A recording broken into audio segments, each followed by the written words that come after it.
Hi, I'm Danielle, and I'm a virtual registered dietitian nutritionist. My husband has Crohn's disease, and he is really lactose intolerant. Interestingly, the incidence of lactose intolerance is no greater in patients with IBD than in the general population, but during a flare, excessive intake of lactose may contribute to abdominal cramping, gas, and diarrhea. So this video is for you if you have questions about lactose, IBD, and nutrition. So what is lactose and what is lactose intolerance? Lactose is the sugar found in milk and dairy foods. About 5% of fluid milk is lactose. The lactose sugar, which is a type of carbohydrate, is complex in structure. To digest lactose properly, people need to have a specific enzyme in the small intestine, and that enzyme is called lactase. If you have trouble digesting lactose, so lactose intolerance, you may have diarrhea, bloating, stomach pain, and gas symptoms 30 to 90 minutes after consuming milk, ice cream, or large amounts of dairy. Interestingly, a genetic mutation favoring the ability to tolerate lactose arose approximately 10,000 years ago when dairying was first introduced.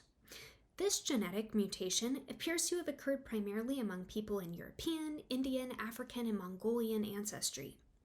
Furthermore, the populations with the greatest ability to tolerate lactose appears to be Sweden and Denmark, with a whopping 97% of people reportedly able to tolerate dairy products. Lactose intolerance is the most common type of food intolerance, affecting 90% of the world's population. It also affects at least 30 to 50 million Americans, especially certain ethnic groups, including Asian Americans, Native Americans, African Americans, and Hispanics. Most cases result from a genetically influenced reduction of the lactase enzyme produced in the intestines. But secondary lactose intolerance can develop as a consequence of infection of the small intestine, inflammatory disorders, and malnutrition.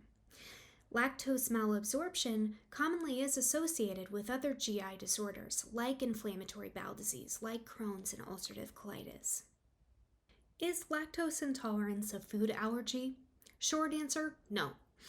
Food intolerances, like lactose intolerance, are adverse reactions to food that result in clinical symptoms but are not caused by an immune system reaction like a food allergy is. Food intolerances are much more common than food allergies and are usually triggered by small molecular weight chemical substances and biologically active components of food. Symptoms caused by food intolerances are often similar to a food allergy and include GI symptoms, respiratory symptoms, headaches, etc. Clinically, though, it's important to distinguish food intolerance from immune-mediated food allergies because food allergies can cause life-threatening anaphylactic reactions, whereas food intolerances do not. What causes lactose intolerance? High concentrations of lactase are present in the small bowel of all newborn mammals. After weaning, about 75% of the world's population dramatically decreases the synthesis of this enzyme, despite continued exposure to lactose.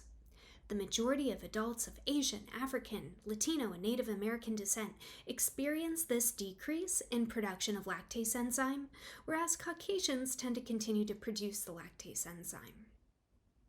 Lactose intolerance has been reported to be low in children younger than age 6, but increases throughout childhood, peaking at age 10 to 16 years.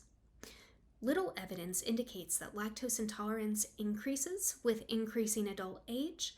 However, even in adults who retain high levels of lactase enzymes, the quantity of lactase is approximately half of that of other enzymes in our bodies needed to digest other foods. So what are the signs, symptoms, and side effects of lactose intolerance?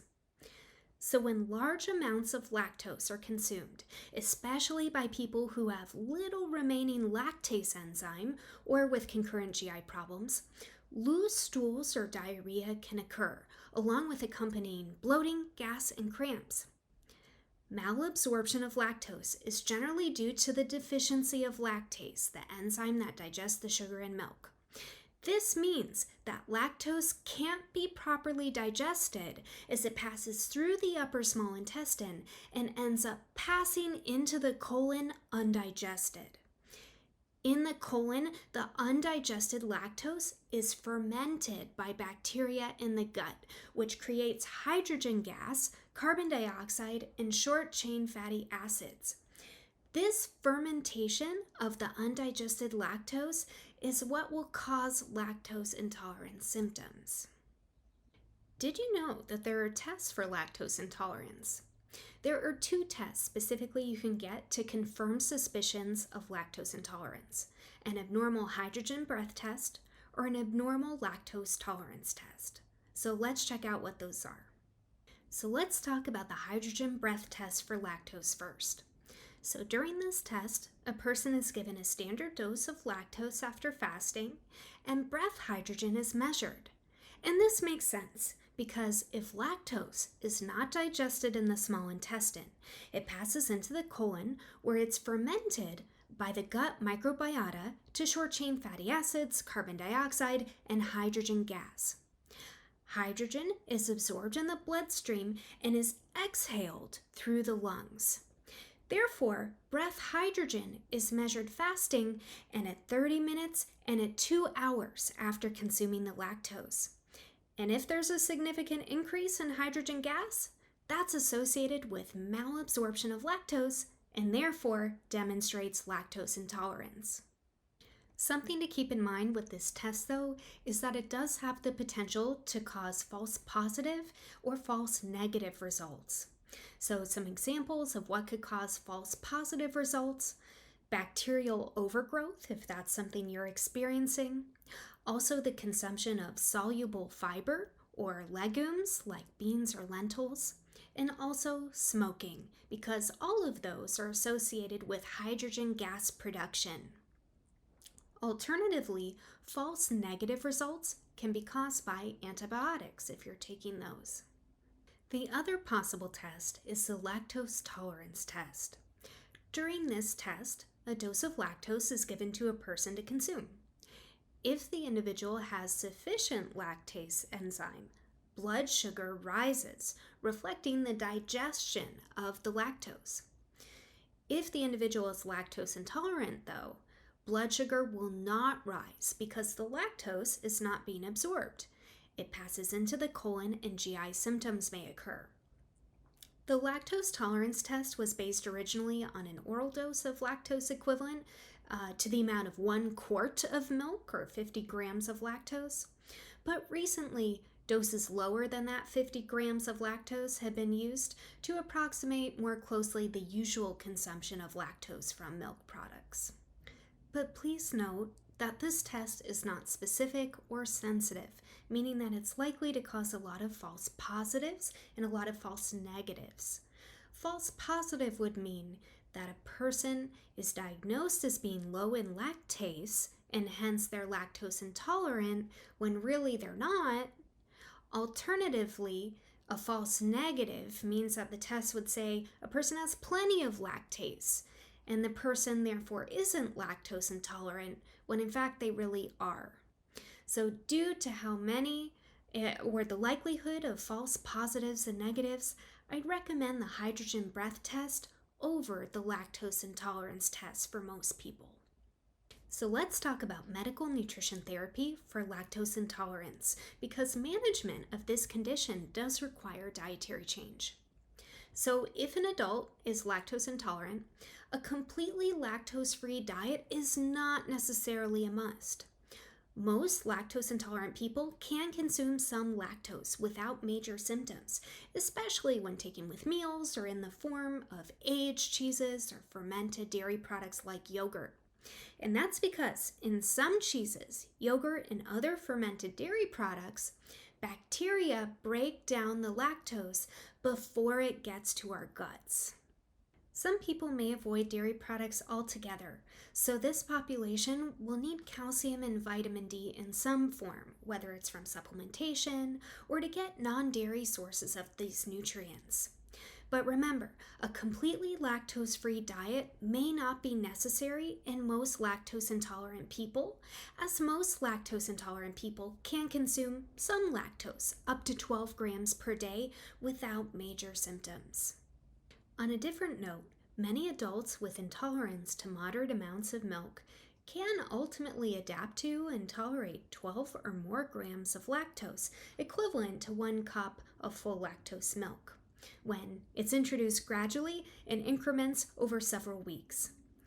Incremental or continuous exposure to increasing quantities of lactose can lead to improved tolerance and less diarrhea. It's hypothesized that this phenomenon is not because of increased lactase enzyme production, but rather by the alteration of the makeup of the gut's microbiome. Did you know that certain products are now widely available for people who can't tolerate dairy products? For example, over-the-counter lactase enzyme tablets, also known as dairy pills, may be beneficial with a dairy-containing meal. The enzymes found in these supplement tablets are natural lactase enzyme, like those found naturally in our guts, that break down the milk sugar, lactose, to help reduce discomfort, gas, bloating, and diarrhea associated with not being able to break down the lactose. My husband with Crohn's disease is totally lactose intolerant, and while he appreciates that these lactase enzyme tablets aren't a perfect fix, they can help his symptoms greatly when he's in a pinch and chooses to eat a food with some dairy in it. Most pharmacies and grocery stores sell lactase enzymes.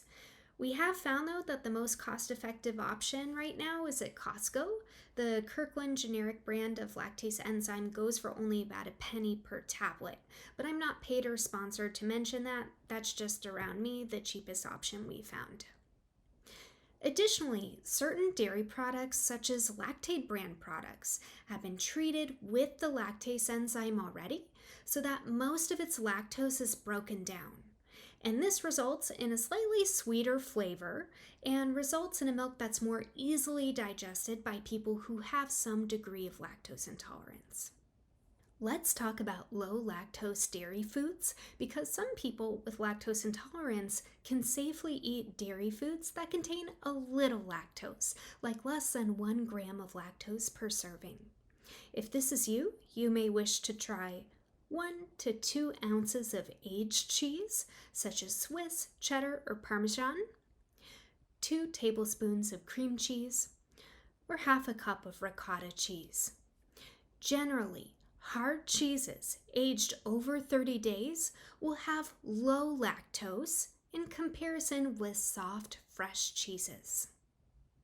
If you are trying to avoid lactose, it is so critical to read food labels. I definitely recommend you take the time to do so because you'll find many hidden sources of lactose, ingredients containing lactose in the seemingly strangest of foods, including but not limited to lunch meats, hot dogs, baked goods, instant potatoes, instant soups, beverage mixes, margarine, salad dressings, candies, pancakes, and cake mixes. So what about getting enough calcium if you're lactose intolerant?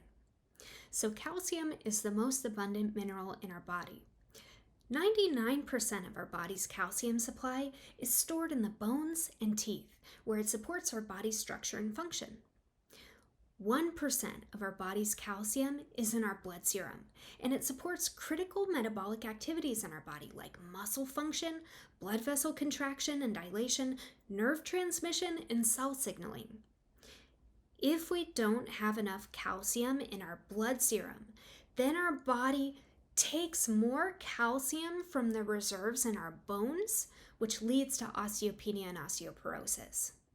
And additionally, if you're on corticosteroids like prednisone, people with inflammatory bowel disease may be more at risk for bone loss. Therefore, calcium becomes even more important. So how much calcium does your body need? The recommended levels are set to meet the needs for the greater majority of the population. So here are the current recommended average daily intake levels that are sufficient to meet the requirements for nearly all healthy individuals for calcium. So males and females, ages 19 to 50 years old, 1,000 milligrams per day. That's the same 1,000 milligrams per day that's needed for males 51 to 70 years old. For females 51 to 70 years old, though, your intake is higher. What you need, it's 1,200 milligrams per day. There are many dietary sources of calcium, but low-fat milk and yogurt or fortified substitutes are the most efficient and readily available. Lactose-free milk and soy, nut, rice, and other grain milks fortified with calcium and vitamin D are now available. Those are usually fortified with 300 milligrams of calcium per cup, equivalent to the amount of calcium in cow's or goat's milk, but the nutrition label should be checked just in case. I know this was a lot of information today, but if you are looking for even more guidance, please feel free to visit my website for some additional free resources and printable downloads that may be able to help you feel better through nutrition. For example, if you're looking for a printable download that contains the calcium content of some common plant-based foods, there's a free download on my website for that. If you're looking for the lactose content of some common dairy foods, I also have a free resource on that topic. So hopefully this information from this video and those additional resources can help guide you as you begin your path towards eating well. Thanks so much, and feel free to reach out if you have any additional questions. Bye.